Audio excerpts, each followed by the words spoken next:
Hi everyone, Rabbi Rosen here, hoping all is well with you, and I'm honored to share a few minutes of your time as we get ready today for Shabbat. All of us are familiar with the shofar. It's a hallmark of our Jewish experience, especially in the high holiday season. The word shofar comes from a word that means beauty. There is something inherently beautiful about the shofar. But it's not the only musical instrument that we have in Jewish life. In this week's Torah portion of Beha'a'lo't'kha, we are told that there is to be the blowing of the Chatzot, two trumpets, whenever the people are on the move. The word Chatzot has a different kind of connotation than shofar. Shofar means beautiful, but the Chatzot come from a root that means tsar, something narrow, just like Mitzrayim, a narrow place.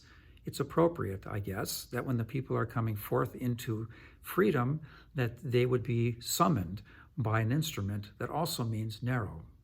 The trumpet, in a way, is an imperfect instrument in that way, but we are told in the course of the text something very, very important and insightful.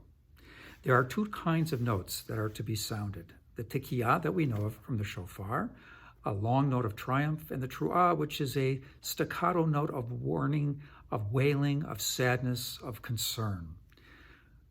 We are told, however, when the people are to move forward, to emphasize more and more than anything else, the tikiyah, uvehakil et ha'am, when the people come together as an entire nation, this is the note to be blown, not the short ones of sadness, but the long notes of triumph. In many ways, I believe this is a life philosophy any of us can learn from. We are here to blow the long notes of triumph on the imperfect instruments of our lives. The world's a pretty broken place right now. There's a lot of sadness, there's a lot of worry, domestically and abroad.